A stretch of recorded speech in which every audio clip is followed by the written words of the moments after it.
10분이 지나면 우리가 같이 기도하고 오늘도 함께 나아가면 좋겠습니다.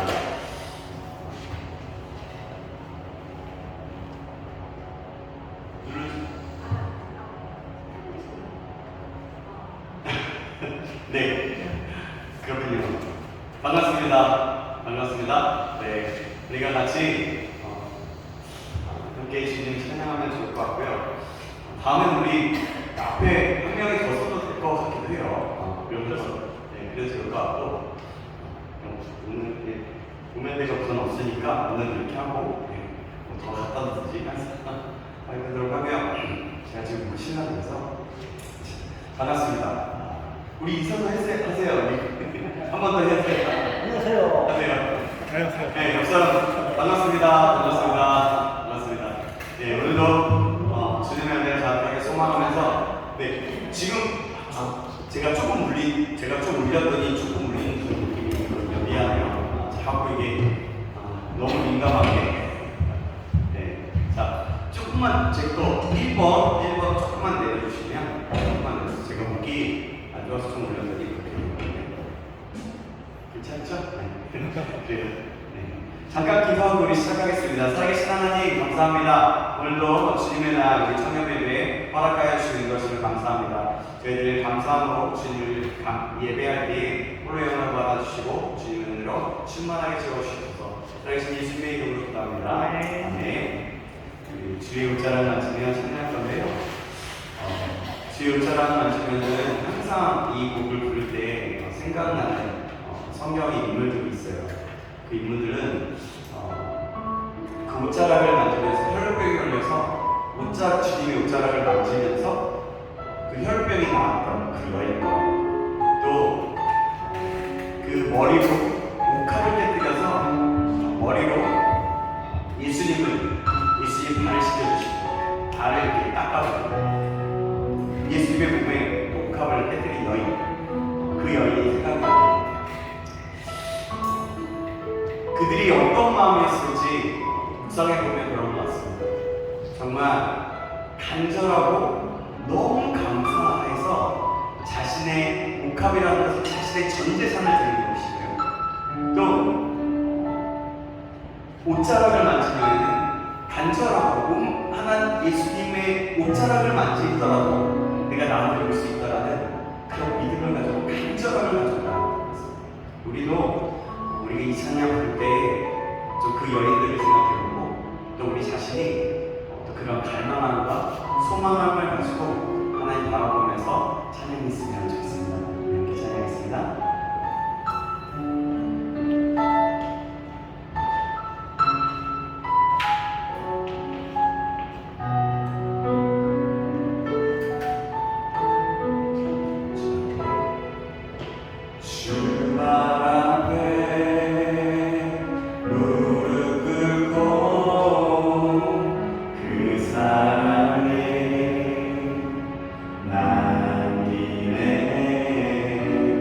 나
오늘도 주님의 은혜로 충만하게 채워주시옵소서. 하나님, 우리가 간절히 주님을 찾사오니 주님, 우리의 마음, 우리의 영혼 모든 것들을 만져주시고 새롭게 하여 주시옵소서.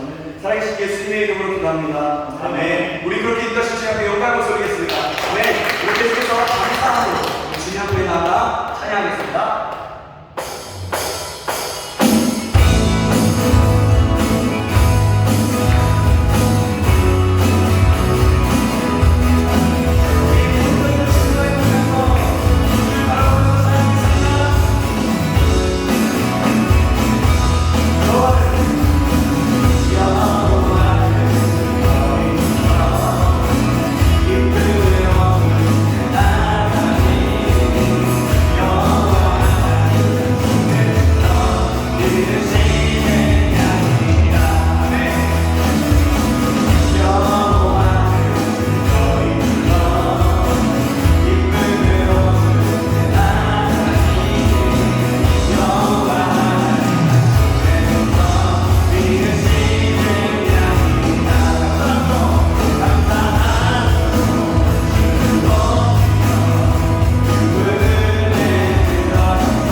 대박이다.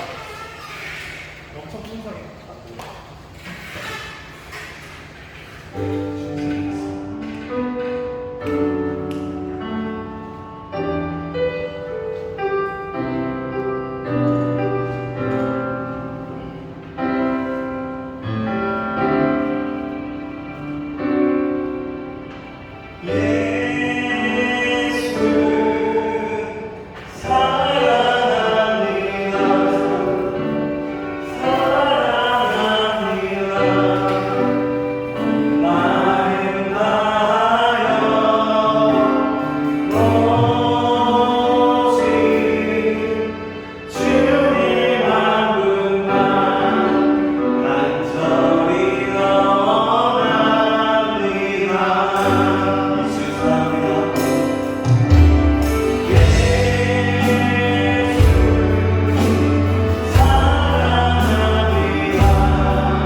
마음 다하여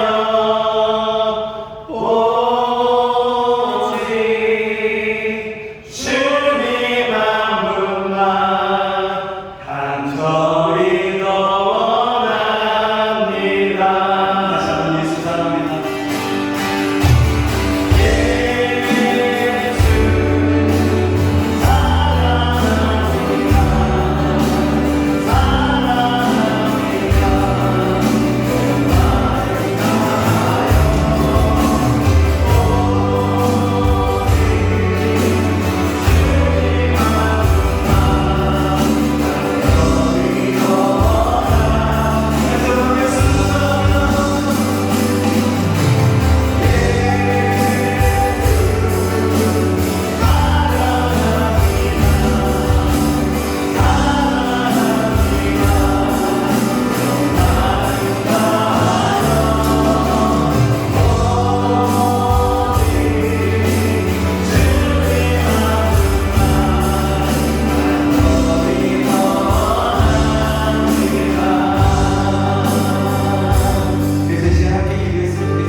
정말 이렇게 주님을 사랑한다고 고백했습니다. 하나님, 온 마음을 다하여 뜻을 다하여 힘을 다하여 삶을 다하여 주 하나님 아버지를 더욱더 사랑하기 원합니다. 주님, 우리가 날마다 하루하루 지날 때마다 하나님 그 사랑이 더욱더 깊어질 수 있도록 인도하여 주시옵소서. 아멘.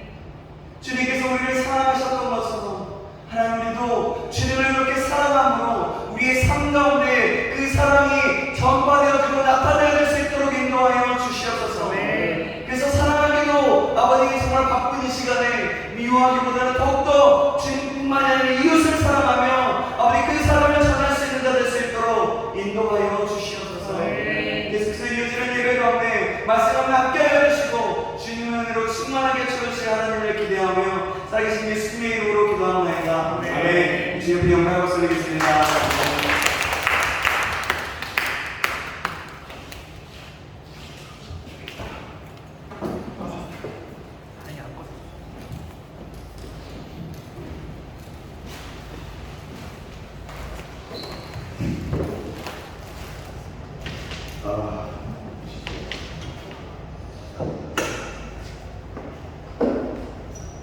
네, 하나님 말씀 보시겠습니다. 말씀 시간인데요. 말씀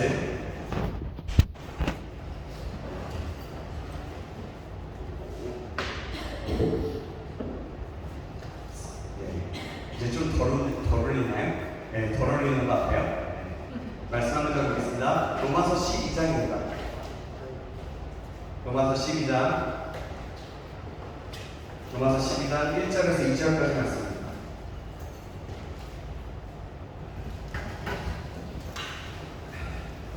로마서 12장 1절에서 2절 말씀. 1절, 2절 말씀. 우리 한 목소리로 같이 한번 읽어보도록 하겠습니다. 로마서 12장 1절에서 2절 말씀입니다. 준비되셨죠? 시작. 그러므로 형제들아, 내가 하나님의 모든 자비하심으로 너희를 권하노니 너희 몸을 하나님이 기뻐하시는 거룩한 산제물로 드리라. 이는 너희가 드릴 영적 예배니라. 너희는 이 세대를 본받지 말고 오직 마음을 새롭게 함으로 변화를 받아 하나님의 선하시고 기뻐하시고 온전하신 뜻이 무엇인지 분별하도록 하라. 아멘. 아멘.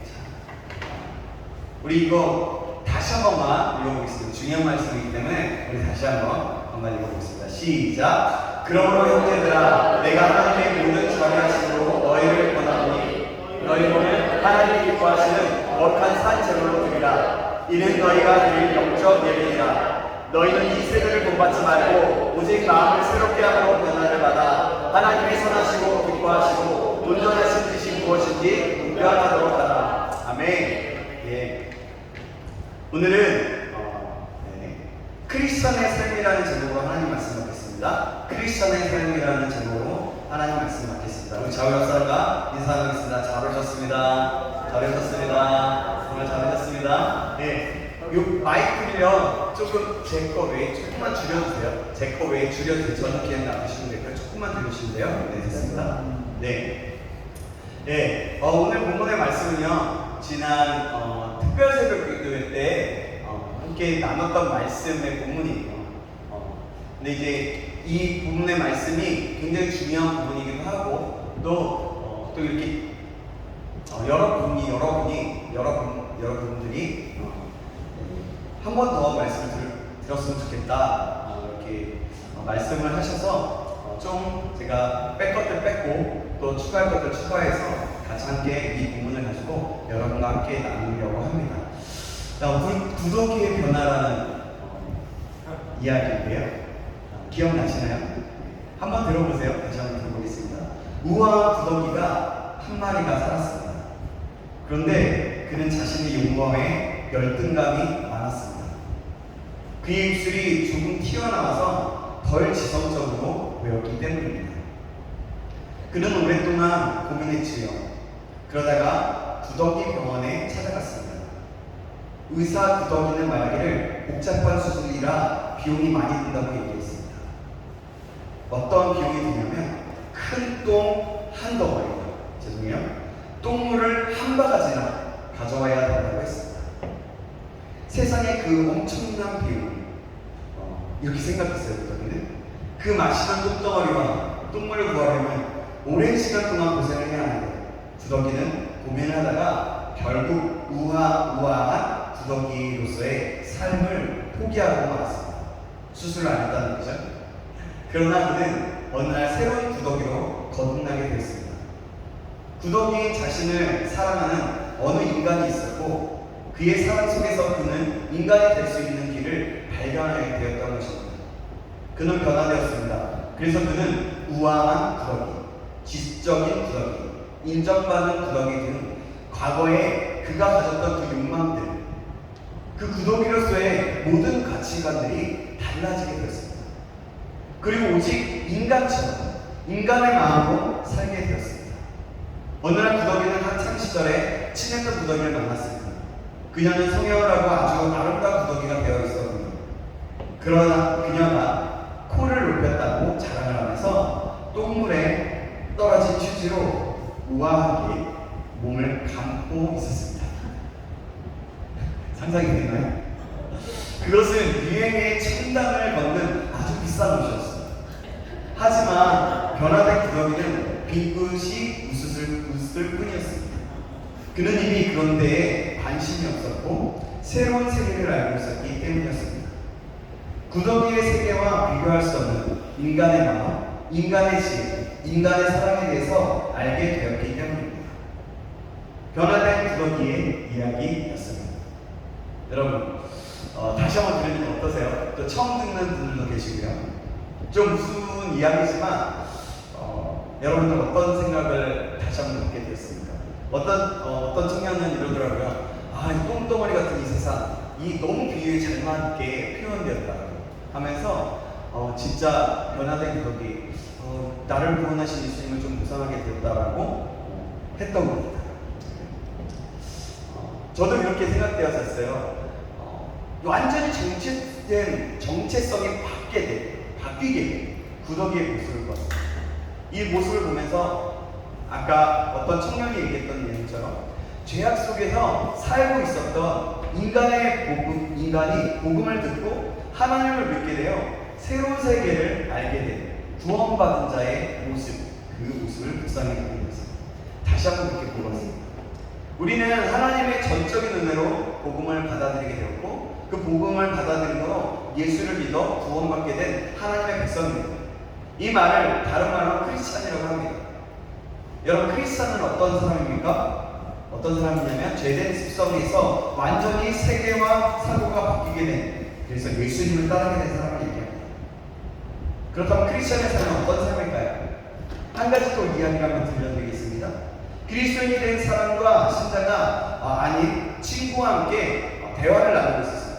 그래 자네 그리스도인이 되었다지?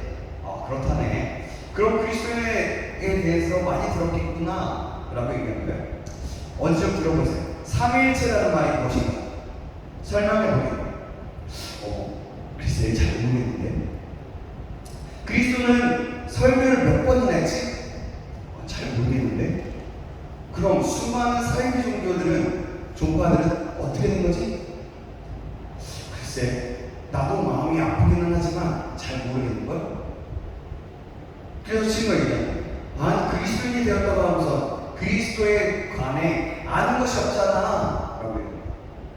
그래서 그리스도인이 된 친구가 얘기합니다. 자네 말이 맞아. 아는 게 아니라 나는 별로 아는 게 없어.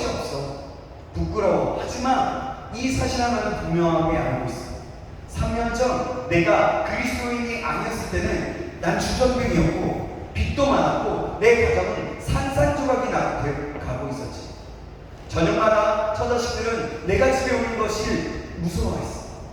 그러나 이제 술도 끊었고 빚도 갚고 우리 가정은 참으로 화목해졌어. 저녁마다 아이들은 목에 빠져라 나를 기다리고 있게 되었거든. 이게 모두 그리스도가 나에게 이루어주신 것일세.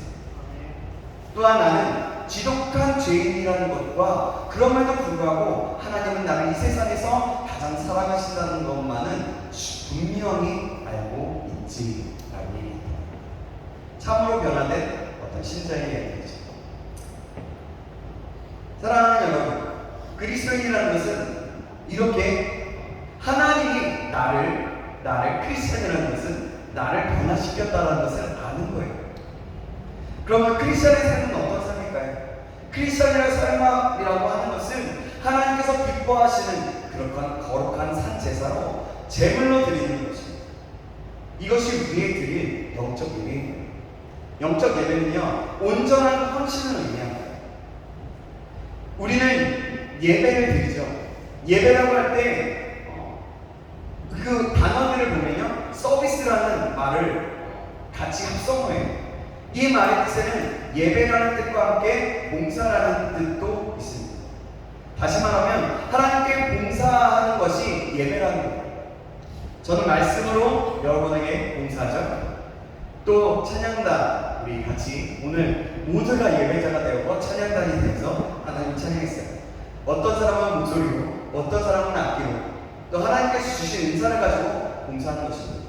어떤 사람은 회중으로, 내가 하나님 앞에 예배하는 예배자로서, 어떤 분들은 이 교회를 돌아다니면서 쓰레기를 치우고, 또 모일 때마다 내가 있는 곳마다 교회를 위해서, 또 나의 삶과 나의 지체들, 우리 신창교회 청년들을 위해서 기도했어. 또 어떤 사람들은 혹은 여러 가지를 통해서 봉사하며 삶으로 예배를 드립니다. 어떤 사람들은 교사로서 예배를 드리고요. 그죠? 우리 교사들도 있는 것처럼. 이것이 크리스찬의 삶입니다. 이처럼 예배와 삶은 나눠지지 않아요. 예배와 삶은 하나인 겁니다. 크리스천의 삶은 바로 예배예요. 그것은 노동처럼 되게 노동과 같은 거예요. 내 몸이 가는 것이 바로 예배와 최소화되기 때문이죠. 주일날 드리는 한두 시간을 따로 떼어서 예배라고 하지 않는 거예요. 이것을 포함해 삶 전체로 드리는 것이 바로 예배라는 거예요. 오늘 본문 1절에 놀란 말씀이 있죠. 이 말씀은 여러분 전에도 얘기했지만 이 말씀을 통째로 꼭 외워보시기 바랍니다. 외우시기 바랍니다. 혹시 외우시는 사람은 다 외워보기도 하고요. 우리 또 말씀을 잘 외우지 못하는 사람이 있다면 그냥 힐끗힐끗 보면서 다시 한번 큰 소리로 믿음을 가지고 한번 읽어보겠습니다.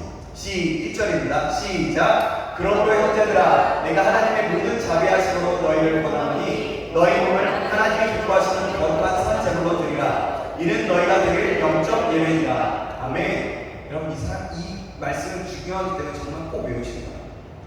여러분 제물은요 저는 되게 좀 희생이에요. 희생 없는 제물은 없습니다. 따라서 제물은 죽음을 의미해요. 제사에는 제물이 필요하죠. 오늘날 우리 사회에는 희생양이 필요해요. 그런데 그것이 없기 때문에 굉장히 이 사회가 어려워지고 있고 어렵습니다. 경제계에도 이 사회 이 모든 부분에서도 희생양이 필요해요. 예수님은 올 인류에 죄를 씻어주시기 위해서 제물을 드렸습니다. 그것이 바로 뭐였어요? 십자가였어요. 예수님의 희생이 있었기 때문에 우리는 구원을 받았습니다. 이것이 크리스천의 삶인 거예요. 제물은 자기가 잘못한 것 때문에 희생을 당하지 않습니다. 당하는 것이 아니라 내가 잘못한 것은 당연히 대가를 지불하는 것이죠. 다른 사람이 잘못한 것을 대신하는 거예요. 이처럼 크리스천이 제물이 되어야 한다는 것입니다. 오늘날 교회도 많고 교회도 많고 예수 믿는 사람도 많은데 왜 세상이 변하지 않을까요? 교회가 크리스천이 제물이 되기를 거부하고 그 제물을 되려고 하지 않기 때문입니다. 제물이 되는 것은 쉬운 일이 아니죠. 여러분에게 제물이 되려고 하면 여러분 어떻게 하시겠어요? 지금 한번 대답해 보세요. 어떠시겠어요?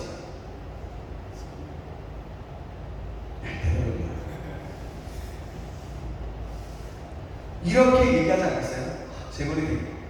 제물이 되려고 하지만 제물이 되는 게 어려울 것 같아요. 저 딴 사람을 제물로 삼아주세요. 예수님을 믿고 있지만 제물이 되기 싫어요. 제가 죽는 게 싫어라고 하지 않겠냐는. 저도 만약에 그러라면 쉽지 않을 것 같아요. 여러분 가정에도 제물이 필요합니다. 한 사람의 희생양이 있으면 가정이 행복합니다. 교회에도 제물이 필요합니다. 예수님이 이렇게 말씀하셨죠. 뭐라고 얘기했냐면 아무든지 나를 따라오려거든 자기를 부인하고 자기 십자가를 들고 나를 쫓을 것입니다. 이 말씀은 제물이 되라는 말씀입니다. 즉 제물은 자기를 부인하고 자기 십자가를 들고 따르는 사람이에요. 이 사람을 가리켜 크리스찬, 제물이라고 하는 것입니다. 크리스찬이 바로 이런 사람이기 때문에 크리스찬이 가는 곳마다 예배가 이루어지는 것이고 예배가 일어나는 거예요. 이렇게 사는 것을 가리켜 뭐라고 얘기해요? 빛과 소금이라고 합니다. 그렇게 되면 어떤 일이 벌어질까요? 빛이 비춰지기 때문에 어둠은 빛이 비춰지게 되고 소금이 되기 때문에 맛이 없었던 그 맛은 그 음식과 같은 그런 것은 소금이 되면서 짠 맛을 내고 맛있는 맛을 내고 그렇게 기적이 일어나는 거예요. 우리가 가는 곳마다 기적이 일어나야 된다는 거예요. 우리가 크리스찬이라고 해요. 그렇다면 이 크리스천의 행동하면 무엇일까요? 사도 바울은 두 가지를 제시하고 있는데요. 첫째 하지 말라와 둘째는 하라는. 이제 막 기억이 나시죠? 그죠? 성경에 나오는 모든 율법도 이 두 가지예요. 하지 말라는 것은 무엇일까요? 오늘 본문에 말하고 있습니다. 이 세상을 본받지 말라는 거예요. 세상은 변하죠. 시대는 굉장히 빨리 변화됩니다. 가치관과 진리관은 굉장히 빨리 달라져요.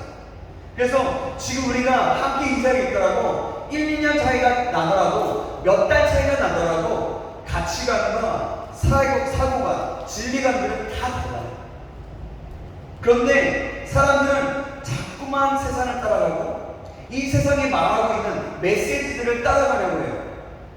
유행을 따라가는 것처럼 말이죠. 세상을 따라가지 않으면 살 수 없다라고 생각합니다. 세상이 좋아하는 대로 그래서 살아가게 되는 거예요. 야, 좀 옷이 폼나서 멋지고 이 옷이 요즘엔 유행이더라 하는 것처럼 그 가치관, 요즘에는 자기 PR 시대라고 얘기하면서 그냥 이건 이해해요. 자기 PR 시대라고 얘기하면서 저기 자기가 불만 있는 건 떳떳하게 언제든지 얘기해도 된다라고 얘기도 하고요. 막 굉장히 많죠. 그러나 여러분, 가치관과 진리가 달라지지만 진리는 영원합니다. 진리는 오직 하나뿐이에요. 그렇기 때문에 세상을 따라가지 말라고 하는 거죠. 이것이 첫 번째 원리예요. 두 번째 원리는 첫 번째보다 더 적극적인 거예요. 뭐죠? 너희 심령이 변화를 받는 거예요.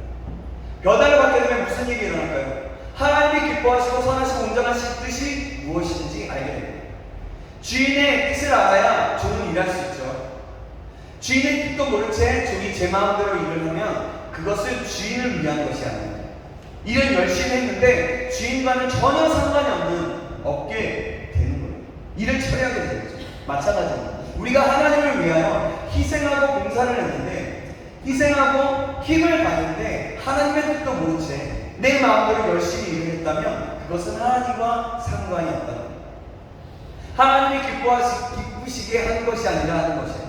내가 좋은 것을 하는 것이 아니라 하나님께서 기뻐하시는 것을 정확하게 알아서 그대로 해야 된다는 것입니다. 더도 덜도 아닙니다. 더하게 되면 여러분 그것도 하나님은 기뻐하십니다. 그래 네 마음은 알겠어. 뭐 하시고 덜도 아닙니다. 하나님께서 원하시는 만큼 그만큼만 하면 하나님께서 기뻐하십니다. 이것이 크리스천의 삶인 거예요. 대부분의 사람들이 열심히 없거나 또 믿음이 없기보다는 하나님의 마음을 모르고 자기 마음대로 하나님을 섬기기 때문에 시간과 돈, 건강을 다 낭비하고 나중에는 하나님께서 저에게 이걸 어떻게 이룰 수가 있습니까? 라고 말을 하게 됩니다. 저 열심히 봉사했는데요. 열심히 찬양팀했는데요. 이것이 내 마음과 그냥 내가 기뻐서 하는 것이라면 그것은 하나님과 관계없는 것일 수도 있다는 거예요.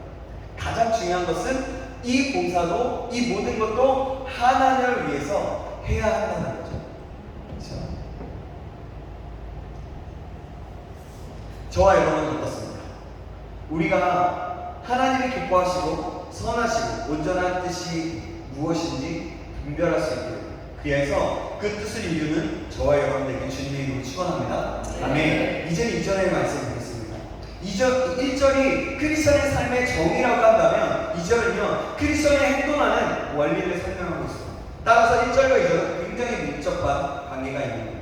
사실은 성경은요 신약과 구약이 통하는 것처럼 그렇게 모든 것이 다 연결할 수 있는 밀접한 관계가 있습니다. 오늘 특별히 1절, 2절을 보겠습니다. 2절을 한번 보시겠습니다. 2절 말씀도 우리 외울 수 있는 사람은 외우시고 같이 읽을 수 있는 사람은 읽어보겠습니다. 시작! 너희는 이 세대를 본받지 말고 오직 마음을 새롭게 하고 변화를 받아 하나님이 선하시고 기뻐하시고 온전하신 뜻이 무엇인지 분별하도록 하라. 아멘. 여러분 우리 오늘 본문은 여러분들의 삶 속에서 통째로 배워요. 정말 통째로 배우고 크리스천이 뭐지? 크리스천의 삶이 뭐지? 했을 때 이 말씀을 하나하나씩 계속해서 외워보세요. 그러면 크리스천의 삶이 어떤 것인지 우리가 알 수 있습니다. 이 말씀은 그래서 계속해서 또 읽고 또 읽어야 됩니다.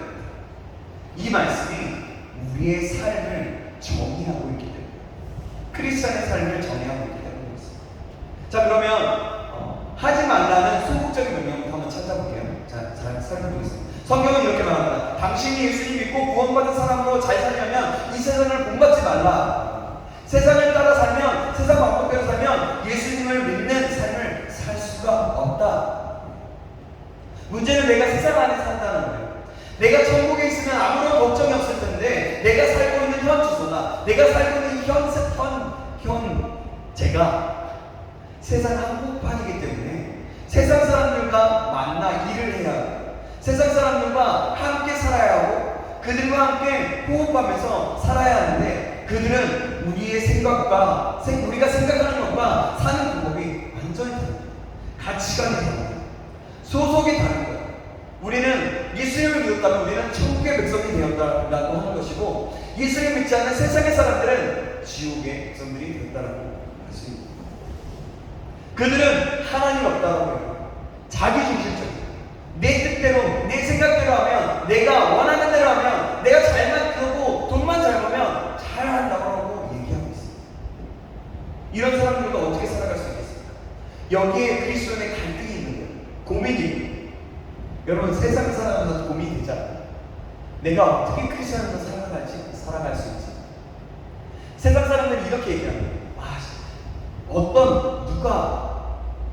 누구를 욕하고 어떤 큰 교회나 잘못된 어떤 이야기들이 나오면 누구누구 하면서 막 욕하고 세상 사람들은 그렇게 무시하고 있는 거예요.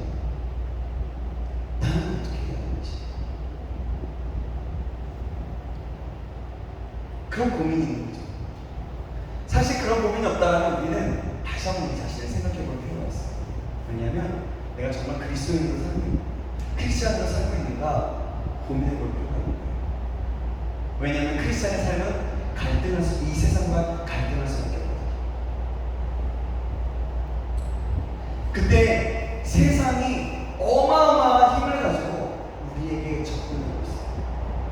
이런 의미에서 보면 크리스찬은 굉장히 되게 이런 표현을 썼는데요. 간첩받았습니다. 평소에는 간첩이 아닌 것처럼 살아요. 그런데 밤이나 새벽이면 하나님께 무전을 치는 거예요. 크리스천들이 세상에 살아가다 보면 밤만 되면 세상에서 살다가 밤만 되면 하나님께 기도하죠. 지금 우리 청년분들도 10시에 그 1시간에 같이 기도하는 사람들도 있어요. 그리고 어떤 사람도 어떻죠? 새벽에 나와서 5시마다 나와서 새벽에 하나님 앞에 무전을 치고 기도로서 무전을 치는 거예요. 저와 여러분들은 세상 사람들 가운데 있지만 여러분들은 목적이 다른 사람이에요. 생각이 다른 사람이에요. 세상 사람들은 사람을 기쁘게 하고 물질 중심적이지만 크리스천은 하나님을 목표로 두고 있는 사람이에요. 하나님을 기쁘시게 하는데 직업의 의미가 있습니다. 세상을 변화시키는데 내 삶의 의미가 있는 거예요. 세상에서 살면서 하나님의 뜻대로 산다는 것은 참으로 어렵습니다. 그래서 구약에서 몇 가지 모델을 제시하고 있습니다. 이스라엘 백성들이 전에도 얘기했죠? 애굽에서 400년간 종살을 했습니다.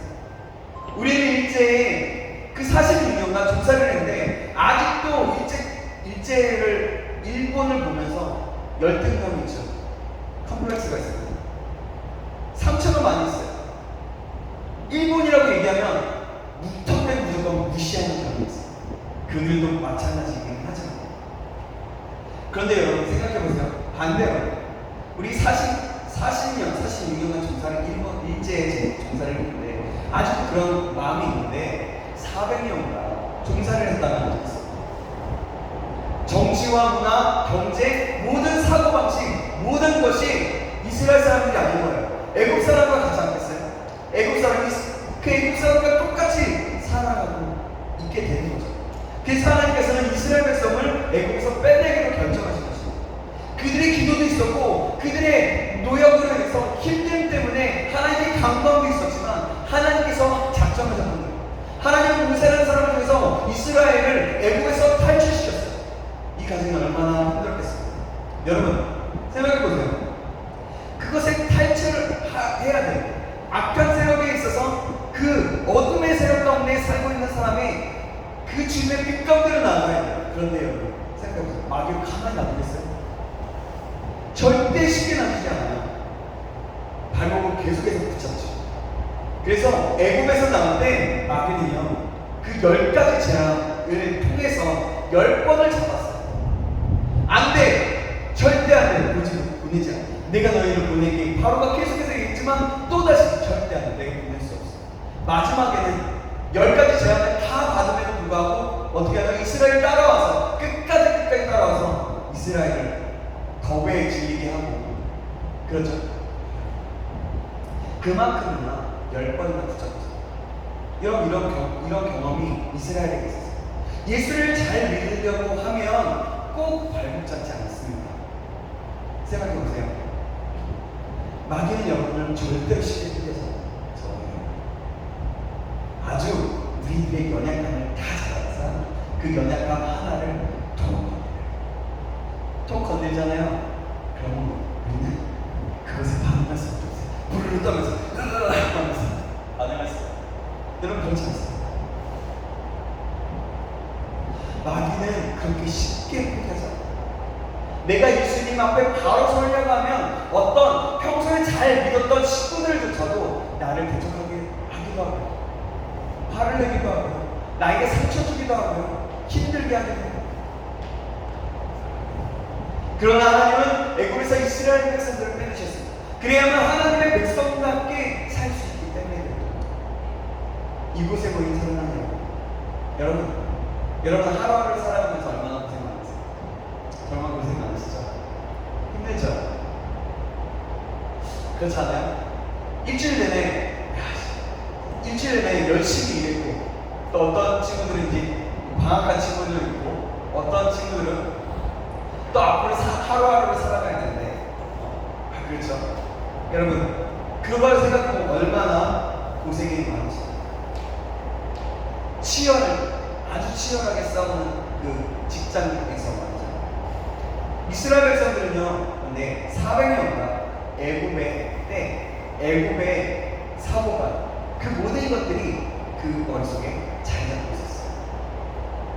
그래서 하나님께서는 할 수 없이 때를 벗기셨어요. 그걸 때라고 해요. 그 때를 벗기는데 몇 년이 걸렸어요? 40년 걸렸어요. 때를 벗기는 가장 좋은 방법이 무엇일까요? 그것은 고난. 하나님께서는 이스라엘 백성들이 광야에서 먹을 것을 먹지 못하고 입을 것을 입지 못하고 마실 것을 마시지 못하면서 살도록 하셨어요. 오직 그래서 하나님만 바라보게 하셨어요. 그래서 주인이 시켜야만 하기 때문에 어쨌든 그랬어요. 인간이 살 수 없는 그 광야로 이스라엘 백성들을 인도하셔서 오직 하나님만 의지하며 살도록 하셨어요. 그렇게 훈련시키셨어요. 하나님의 백성답게 살 수 있도록 하신 겁니다. 이러한 역사는 또 있어요. 뭐냐면 70년 바벨론의 포로 생활입니다. 이스라엘 백성들은요 하나님께서 주신 복을 가지고 우상 숭배를 했습니다. 그들은 하나님을 떠났어요. 하나님과 함께 다른 신을 숭배했습니다. 여러분 하나님을 떠났다는 얘기는 무엇이냐면 하나님을 버리고 다른 신만을 섬겼다는 얘기가 이스라엘 백성들은 어떻게 했냐면 하나님도 섬기고요 바알도 섬기고요 아세라도 섬기고요 이런 조그마한 어떤 드라핀 같은 것들을 가지고 신이라고 섬기며 기도하고 나아갔던 거예요. 하나님은 그것을 나를 떠났다라고 얘기합니다. 여러분 우리도 마찬가지예요. 하나님은요 하나님만 바라보기 원하세요. 근데요 우리는 때로는 세상을 좋아하고요 돈도 좋아하고요 친구도 좋아하고요 가족도 좋아하고요 가족을 그러라는 얘기가 아니에요. 그래요. 어찌됐든 하나님과의 관계 속에서 있을 때 하나님을 가장 먼저로 생각하고 다른 것들은 부수적인 것이 되어야 되는데 이것도 좋아하고 저것도 좋아한다는 거죠. 이스라엘 백성들이 바로 그랬어요. 이스라엘 백성들의 그 모습을 보면서 하나님은 굉장히 힘들고 이스라엘 백성들 안타까워하시죠. 그들을 멸하시기로 작정하시죠. 이스라엘 백성들 그러면 예배를 드릴 때 형식적으로 드렸어요. 그래서 하나님께서 그 모든 것을 없애버리셨어요. 그리고 70년 동안 포로 생활을 하게 하셨어요. 왜 그랬을까요? 하나님의 백성이요 하나님의 백성답게 살아야 하기 때문입니다. 세상 방법대로 살지 않도록 그렇게 하셨던 거예요. 우리가 유대인에게 배울 수 있는 교훈이 있습니다. 그것은 뭐냐면 그들이 2000년 동안 세계로 유리방황하며 살았어요. 그들이 이스라엘이라고 하는 나라 그 땅을 가졌던 것은요 그렇게 길지 않아요. 지금 이스라엘이라고 하는 그 땅을 자기가 차지했다는 것은 그렇게 길지 않아요. 그 역사가. 그래서 세계를 방황하며 유리방황하며 살았어요. 이스라엘은 나라가 사실 없었어요. 그러나 놀라운 사실은 그런 상황 속에서도 그는 율법을 지키고 자식들에게 히브리어를 가르쳤고 말씀을 가르쳤어요. 그들의 이방문적 문화 속에서 살면서도 성경에서 금지한 음식을 먹지 않았어요. 우리 오전에 말씀을 들은 사람들은 기억하시죠?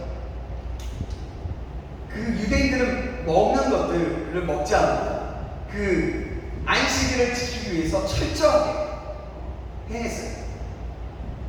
그런데 여러분 생각해 보시면 비행기를 타면 유대인들에게 유대인이 먹을 수 있는 식사가 따로 제공됩니다. 그리고 세상의 최고의 상권과 영향력을 가진 사람들이 바로 유대인이에요. 미국의 상권을 가진 사람들이 다 대부분 유대인이에요. 이 세상에, 온 세상의 구석구석에 모든 것들을 잡고 있는 사람들이 유대인입니다. 여러분, 세상은 이스라엘을 변화시키지 못했어요. 그러나 이스라엘은 세상을 변화시켰어요. 마찬가지로 크리스천이 세상을 따라가서는 안 됩니다. 우리는 세상을 변화시키는 사람들이에요. 세상이 우리를 변화시키는 것이 아니라 우리가 세상을 변화시키는 거예요. 이제는 얼마나 우리가 타협했는지 여러분 생각해 보세요. 전에 얘기했죠. 주일날 시험을 치르게 되죠. 관공서에서. 예수님은 믿는 사람의 그 특별한 태도와 믿음 생활을 다 그들에게, 이 세상에게 넘겨주었다라고 해도 과언이 아니라는 얘기예요. 요한일서 2장 15절 17절을 보면 이런 말씀이 있습니다. 이 세상이나 세상에 있는 것들을 사랑하지 말라. 누구든지 세상을 사랑하면 아버지의 사랑이 그 안에 있지 아니하니 이는 세상에 있는 모든 것이 육신의 정욕과 안목의 정욕과 이생의 사랑이니 다 아버지께로부터 온 것이 아니요 세상으로부터 온 것이며 이 세상도 그 정욕도 지나가되 오직 하나님의 뜻을 행하는 자는 영원히 거하느니라. 아멘. 세상은 변하기 때문에 세상을 쫓아가는 사람들은 노래가 됩니다. 그러나 하나님을 경외하는 사람들은 어떻게 보더라? 세상 사람들이 어떻게 보더라? 야, 구닥다리 같아. 되게 야, 촌스럽다. 야, 진짜 바보 같다. 야, 너희들은 술 하고 어떻게 사냐? 무슨 재미로 사냐? 막 이렇게 합니다. 세상 사람들은 바보스러워 보이고 시대에 맞는 것 같지 않은 것 같아. 그렇게 얘기하지만 하나님을 경외하는 사람들은 영원합니다. 하나님을 경외하는 사람들은 그 모든 삶의 자손 대대에 하나님의 그 영광의 복을 허락해 주신다고 말씀하셨습니다. 그래서 영원하다라는 거예요. 예수님께서도 마태복음 6장 8절에서 이런 비슷한 말씀하셨어요. 그러므로 그들을 본받지 말라. 구하기 전에 너희에게 있어야 할 것을 하나님 너희 아버지께서 아시느니라. 여러분, 의리는 소속과 위치, 신분이 다른 사람들이에요. 여러분, 이것을 꼭 기억하시기 바랍니다. 세상 속에서 살아가지만 우리는 하나님의 백성이고 우리의 임금은 오직 예수 그리스도이시고 우리의 통치자는 하나님이시다는 거예요. 문제는 세상대로 사는 거예요. 성경 하나님의 말씀대로 사는 거예요. 이 문제에 대해서 성경은 단호하게 구원받은 성도라면 세상을 따라가지 마라. 이 세대를 본받지 말라. 이렇게라고 명확하게 말씀하고 있어요. 저는 가끔 처가 식구들이 생각나요. 예전에 자주 모였거든요. 모이면 이것저것 이야기도 하고요. 먹고 마시지만 거기에서 항상 하나님이 있었어요. 이것을 이야기해도 하나님, 저것을 이야기해도 하나님, 하나님을 이야기합니다. 지금 일어나는 모든 것이 다 하나님이 하셨다라고 얘기를 했어요. 지금 이 시간에도 우리 동안이를 봐도 예수님, 또 기쁨이를 봐도 예수님, 그리고 윤성이를 봐도 예수님으로 보인다라고 하면서 예수님을 섬기듯이, 예수님을 보듯이 대하는 모습들을 보았어요. 이것이 지금 와 생각해보면요, 얼마나 기회있는지 다시 한번 생각해보세요. 저의 삶의 지표가 되기도 합니다. 그래서 저는 사람을 대하거나 이야기를 할 때 막대하지 않으려고 굉장히 노력해요. 다 하나님의 형상이고 예수님의 형상이기 때문에 지금 예수님이라면 어떻게 할까? 라고 생각하면서 하려고 애를 씁니다. 그리고 아이들이 자기 전에 아이들에게 매일은 아니지만 같이 기도하는 시간들을 가지려고 해요. 지금 아내는 가끔마다 하고 있는데요. 그리고 저는 늦게 들어가면 조용히 가서 아이들이 자는 모습을 보면 쓰다듬고 뽀뽀하기도 하고 또 기도도 해줍니다. 지금은 많이 컸지만 아직도 아직 아이들의 자는 모습을 보면 얼마나 예쁜지 몰라요. 예전에 있었던 일인데요. 주원이가 어린이집에 다닐 때였어요. 무언가를 만들었어요. 하트 모양을 3개를 접어서 만들었어요. 그런데 뭐라고 얘기해요? 하나는 아빠, 하나는 엄마, 그리고 하나는 아주 충격적이고 정말 놀랐던 말이었는데 하나는 하나님, 이렇게 써져 있었어요. 아빠, 엄마, 하나님 사랑해요 라고 말하는 것이었습니다. 주아도 있었는데 주아는 하나 더 만들고 싶었는데 만들지 못했다고 나중에 주아 이름도 써서 만들어서 가져올 거라고 얘기하는 거예요. 정말 되게 감동을 받았던 것 같아요. 주아는 또 요즘에도 그래요. 그리고 이렇게 얘기합니다. 아빠 사랑해요, 엄마 사랑해요. 저를 낳아주시고 키워주셔서 감사해요. 오빠랑 자주 싸워서 미안해요. 죄송해요. 안 싸우도록 노력할게요. 그리고 항상 맛있는 거 사주시고 말씀 준비하시느라 바쁘신데도 저를 항상 도와주셔서 감사해요. 그리고 하나님도 사랑해요. 그러면서 맨 끝에 사랑하는 딸 좋아, 이렇게 편지를 써서 가끔마다 주는 것들을 보게 됩니다. 여러분, 제가 자랑을 하려고 하는 것이 아니라 이것이 바로 기독교의 문화 아닐까라는 생각이 듭니다. 세상은 시간이 없다, 나 자신만을 관리를 잘해야 된다 하고 이야기합니다.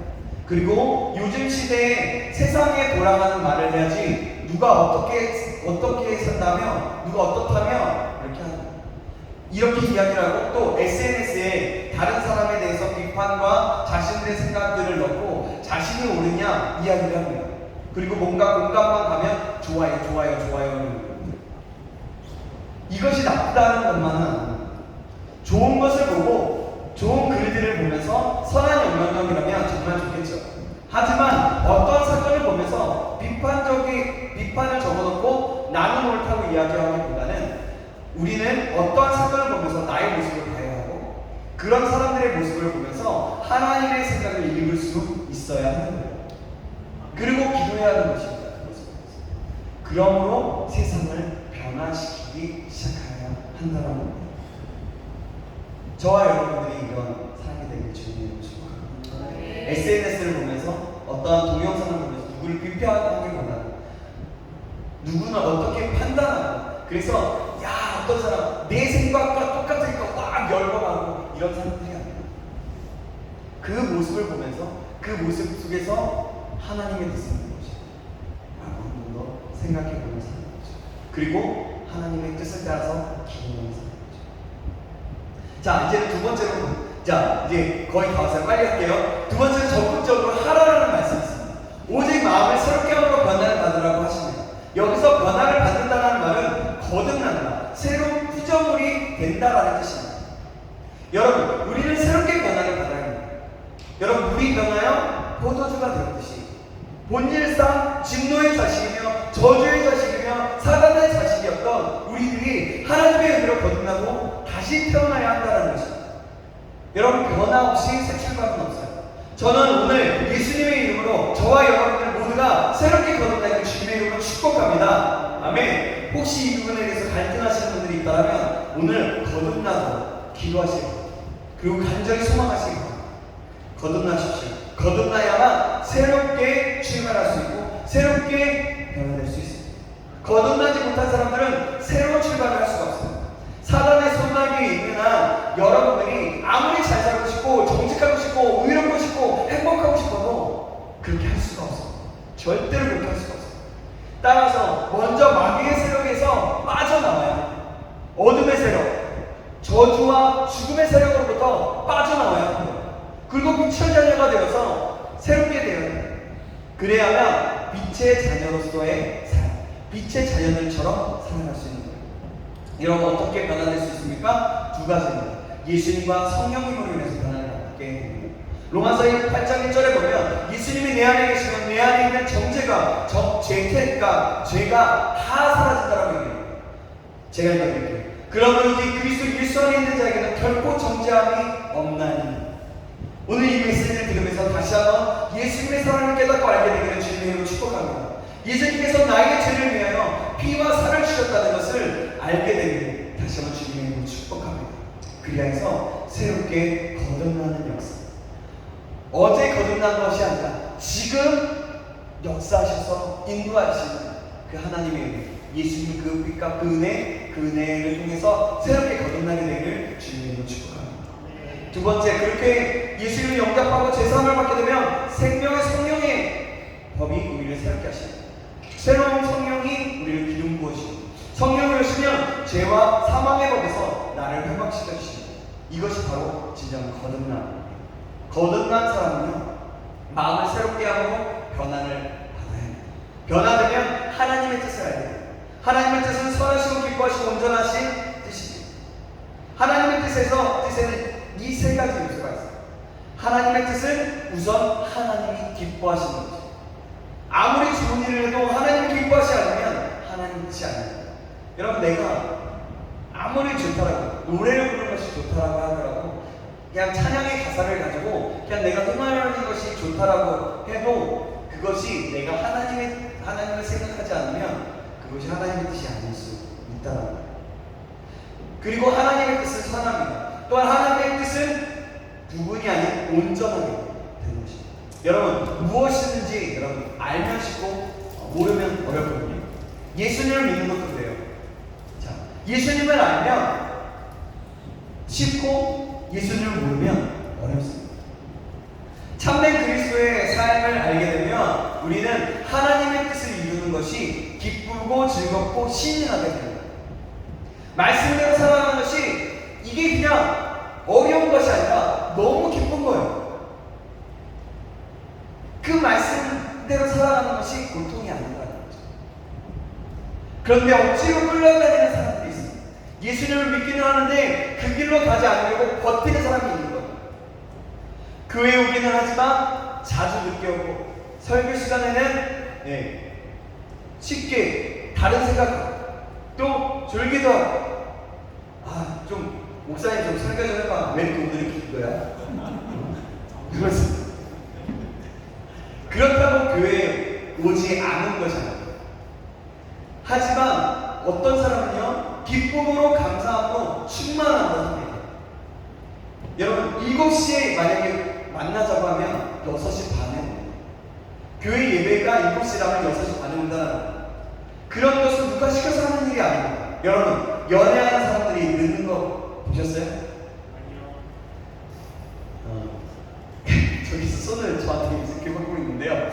제가 연애할 때 뭐 과제라고 여러 가지 의해서 좀 한 번 늦은 적이 있긴 했어요. 그래서 지금 저한테 이런 얘기. 근데 여러분, 연애할 때는요, 기쁨으로 나가게 돼요. 제가 할 말을 잃었잖아요. 죄송합니다. 7시에 만나고 해도 그 전에 가지 않겠어요. 그 다음부터 저는 연애하면서 늦지 않는 것들을 늦지 않게 하려고 많이 노력했어요. 그래서 늦지 않았어요. 그렇잖아요. 죄송합니다. 그래요. 연애를 하면 만나는 것이 즐거워요. 그래서 막 밤을 새워서 통화를 하다가 너무 좋잖아요. 그렇지 않습니까? 밤을 새서 얘기해도 또 똑같은 얘기를 해도 좋아요. 그래요. 어쨌든 그만큼 기쁨이 있고 충만한 것도 있다는 거예요. 하나님을 아는데 하나님을 알아가는 그 시간이 너무나 좋다는 거죠. 하나님의 일을 하는 것이 너무나 좋다는 거죠. 그것이 바로 이런 것이 크리스천의 삶인 거예요. 저와 여러분에게 이런 축복의 길을 주님의 이름으로 축원합니다. 여러분, 우리가 말씀을 따라서 살아가다 보면 고생할 수도 있는데요, 그것이 문제가 아니에요. 그것이 문제가 아니에요. 세상 사람들은 말씀을 따라가면 계속 손가락질하고요, 어떻게 무엇을 하든 어떤 박해를 하고 어떤 핍박을 주더라도 그렇게 우리를 비웃을 수 있어요. 그렇지만 그것이 그런 고생이 문제가 되는 것이 아니라는 거죠. 기쁨이 있느냐 없느냐가 중요한 거예요. 내가 믿고 따라가는 중요한 것이 아닙니다. 병이 들었는지도 중요한 것이 아니에요. 예수님이 내 안에 계셔서 그분이 나를 지배하고 다스리느냐가 중요한 거라는 거죠. 그분께서 우리를 지배할 때 기쁨이 있고 날마다 새로운 거듭남이 있는 것입니다. 우리 모두가 이런 은혜가 있기를 다시 한번 주님의 이름으로 축원합니다. 자, 이제 거의 다 왔어요. 종은 주인의 마음을 알아요. 성도는 하나님의 마음을 알아요. 무슨 일이든지 알면 쉽고 모르면 어려워요. 목표가 없는 것을 가리켜 방황이라고 얘기해요. 가지 않는 것이 아니라 가기는 하는데 어디로 가야 할 바를 모르는 것이 문제라는 거예요.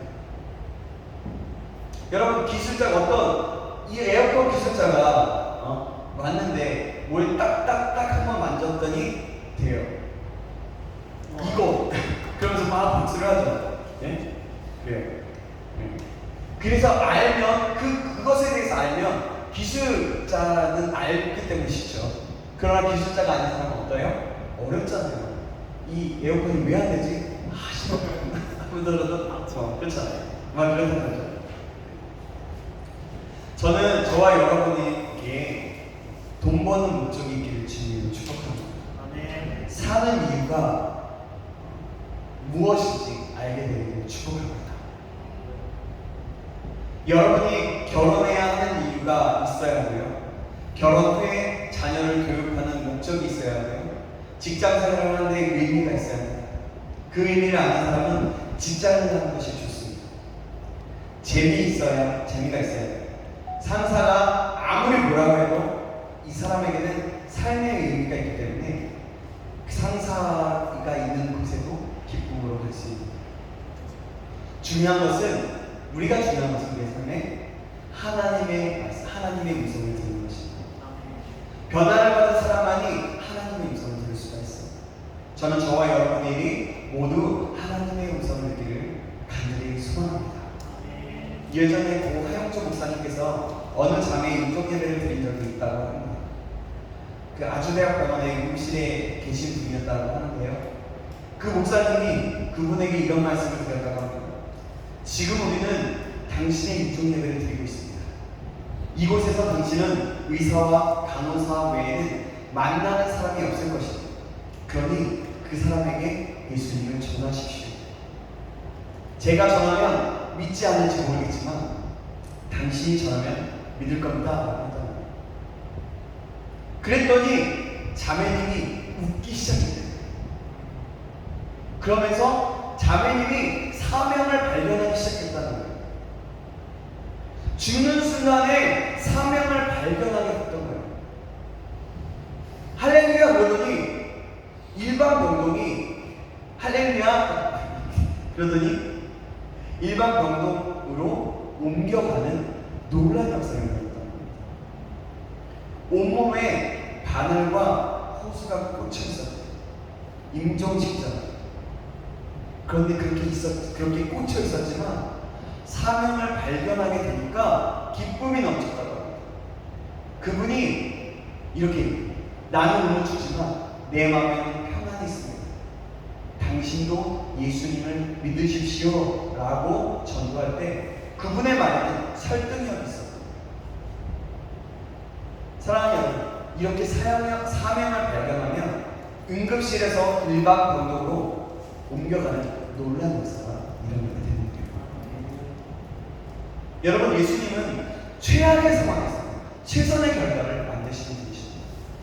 나의 모든 실패를 바꾸어 축복으로 바꾸어 주실 것이고 내가 저주라고 생각했던 삶의 모든 고통이 변하여 축복이 되게 하실 수 있는 놀라운 분이시다. 이 사실을 기억하시기 바랍니다. 사실 오늘 말씀은요, 고요 하영조 목사님의 설교의 내용들을 발췌하기도 했고 그것들을 제가 썸머리하면서 요약하고 썸머리하고 막 적어놨던 그것들을 가지고 그 내용을 토대로 말씀을 준비했습니다. 그래서 이 말씀을 이렇게 할 수가 있고 그랬었습니다. 이 말씀에 또 그 고통의 변화에 축복이 되는 축복이 있기를 바랍니다 라고 얘기했는데요. 이 말씀에 매우 적합한 말씀이 있는데요. 데살로니가전서 5장 16절에서 18절 말씀입니다.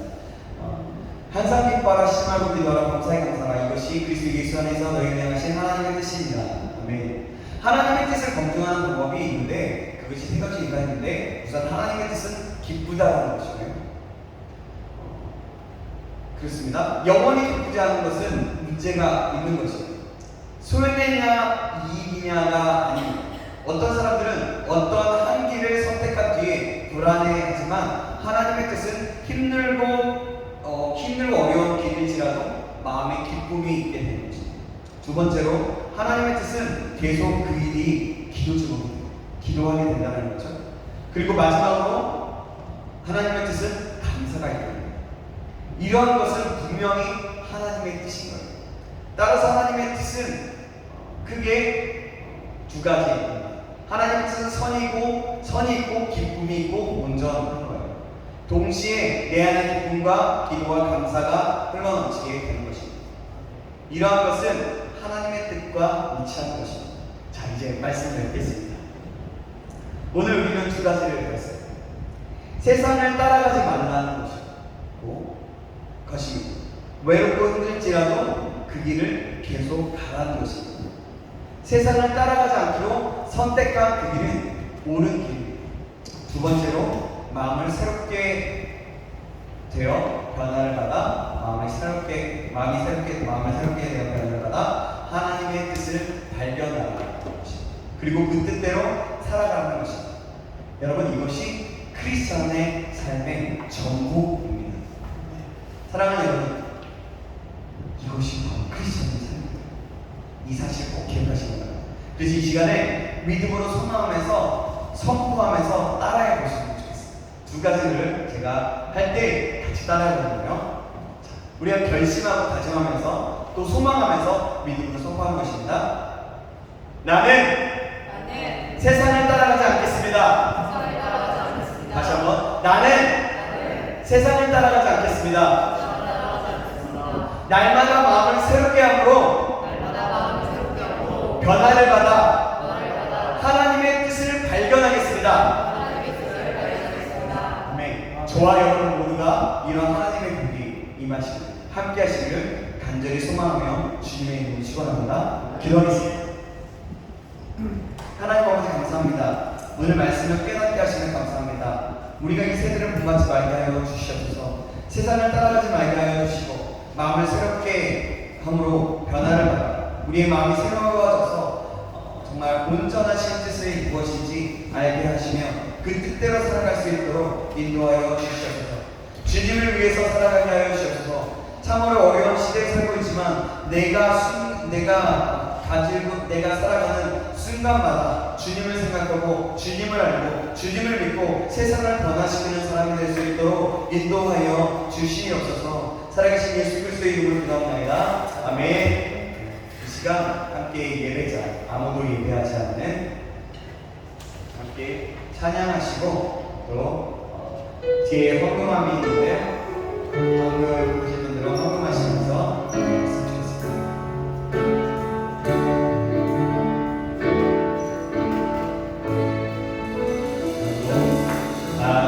아무도 예배하지 않는 그곳에서 주 예배하리라. 크리스천의 삶이 이것인 줄 알면서 고백하겠습니다. 찬양하지 않는 그곳에서 나 주를 찬양하리라. 누구도 헌신하지 않는 그곳에서 주께 헌신하리라. 누구도 증거하지 않는 그곳에서 나 주를 증거하리라. 내가 모른다. 주의 안에 하소서. 주의 오열로 덮어지게 하소서. 내가 선이고 주의 거룩한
오늘 말씀을 통해서 깨달은 은혜를 주시고 또한 이 시간 하나님 그 말씀을 적용함으로 내가 아무도 예배하지 않고 아무도 헌신하지 않고 아무도 증거하지 않는 그곳에서 주님께 예배하고 헌신하고 증거하는 내가 되기를 소망하며 찬양했습니다. 하나님 우리의 찬양을 기쁘게 받아주시고 우리 찬양의 고백이 우리 삶 전체 가운데 나타나줄 수 있도록 인도하여 주셔서 그래서 내가 가는 곳마다 주님의 거룩한 역사가 나타나줄 수 있도록 진정한 크리스찬의 삶을 살아갈 수 있도록 인도하여 주시옵소서. 살아계신 예수님의 이름으로 기도하나이다. 아멘. 주기도 마치겠습니다. 하늘에 계신 우리 아버지여 이름이 거룩히 여김을 받으시오며 나라의 임하시며 뜻이 하늘에서 이루어진 것 같이 땅에서도 이루어집니다. 오늘날 우리에게 일원의 양식을 주시고 우리가 우리에게 죄진 자를 사하는 것 같이 우리의 죄를 사하여 주시고 우리를 시험에 들게 하지 마옵시고 다만 악에서 구하소서. 내게 나라와 무서운 영광이 아버지께 영원히 있사옵나이다. 아멘. 예배를 마쳤습니다. 이렇게 영광을 드리겠습니다. 오늘 고생하셨고요. 네, 이후에 또 간식 가볍게 드시고요.